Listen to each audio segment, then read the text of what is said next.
Good evening, everyone, and welcome to another Omega Insight. Tonight, I'd like to talk about this small little book called At the Feet of the Master. It's one of my favorite little go-to books.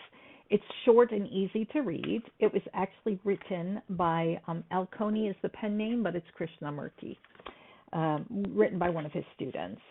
So it's described as the process or four qualifications to reach or to work on while you're walking this path of enlightenment. And the four qualifications are discrimination, not the word discrimination that you know today. It really means to discern value and non-value in your own personal lifestyle. So to discriminate whether or not I need to have a Starbucks every day or not. It's just the terminology they used back in the, whenever this was written, 13, 14, 1500s. And then, so that's discrimination is the first one. The second one is desirelessness. The third one is, I'm going to skip on this one. Good conduct. And the last one is love. And since we're in the holiday season, I wanted to be able to talk about desirelessness.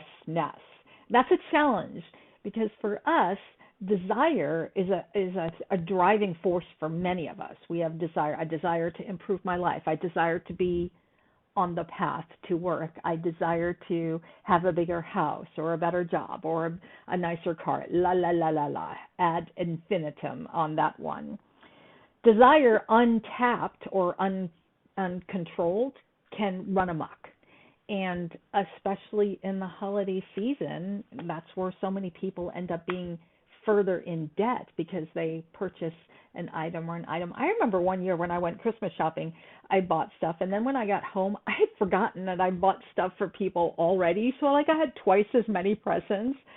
Sometimes I think it's just the joy of shopping that I enjoy. That would be a desire to shop. So I wanted to discuss the idea of desirelessness. How do we achieve desirelessness? That's such a tongue full there. In his book, he mentions there's 6 qualifications or 6 steps, 6 points of conduct to achieve desirelessness. The first one, self-control of the mind, naturally, to be able to control our thinking and not let it just be, squirrel, look, that's a pretty, look at the pretty baubles, to not have the distractions, to stay focused and have control of my thoughts. The second one is control of my actions.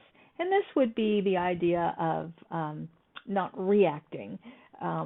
Again, you can go with the thought, pretty baubles. Look how the shiny little gem. I have to have that. No, we don't really have to have it. Our common phrase we have in our household is, do you want it or do you need it? And, when you ask yourself that question, most of the time you realize you don't really need it. It's just something you want. So begrudgingly, I put things back. However, controlling our actions, it would be also to be able to have our actions in alignment with our thinking.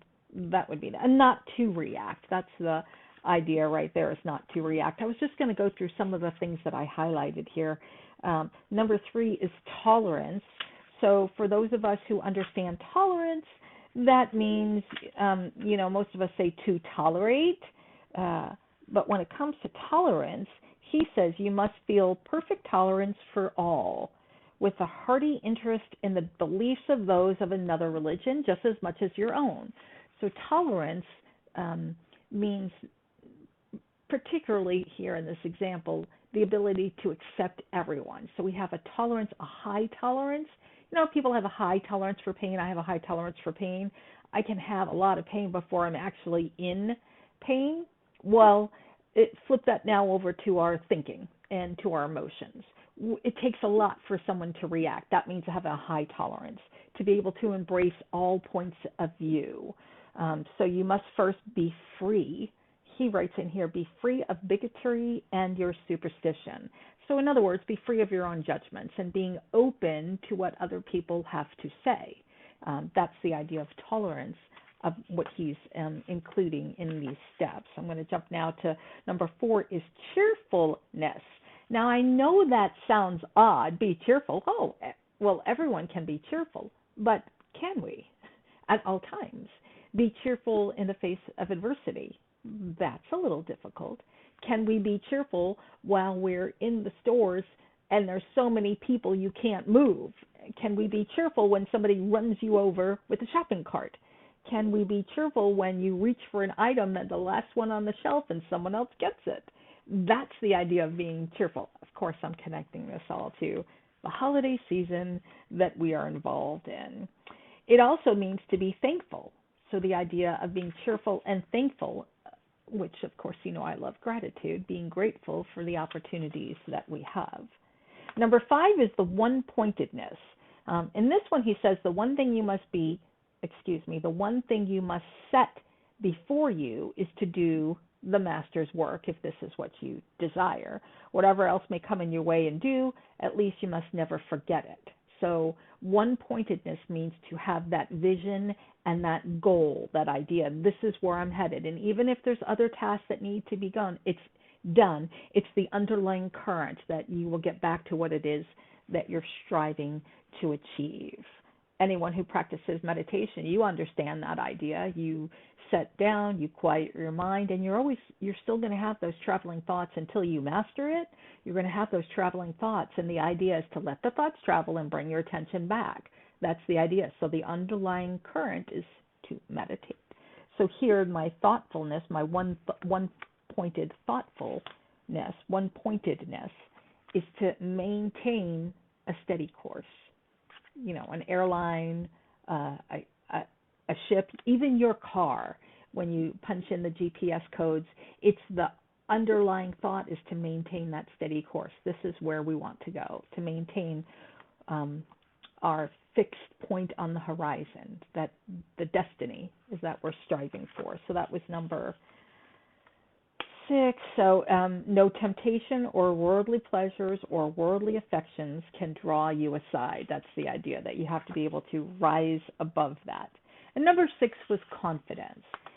Confidence, trusting in yourself, trusting in the process. So you must trust yourself to be who you are and who you wish to be. Be mindful of who you are and wish you be. You becoming that realness. He speaks a lot in what a man should be, which, it's not what I'm really going for. But the confidence is being confident in the idea that this is the path that you wish to be on, that here's where you're confident that you will achieve. And you can even say you'd be confident in the qualifications that you've been discussing.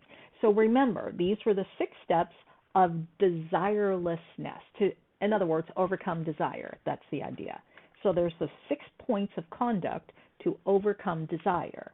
It's self-control of the mind, self-control of our actions, imploring tolerance in our thoughts and actions, having cheerfulness. We're grateful and happy for everything that is around us, for what we have. One-pointedness, to keep my sight focused on my desire, on my path, rising above my desire. So I guess the one-pointedness would be keeping myself focused on rising above my desires and having confidence, recognizing that I can achieve this. If I set my mind to it, we can achieve it. Again, this comes out of the feet of the master.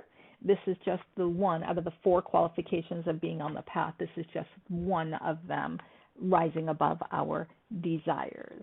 Very grateful that you were able to join me this evening. I look forward to seeing you next week. I might take another section out of this book as well, because I really do think this is a nice little book to refer to. I hope that your holiday seasons are going well, and that you're enjoying getting together and gathering with your family and loved ones. Until we next meet, thank you for keeping the spirit of Omega alive. Bye now.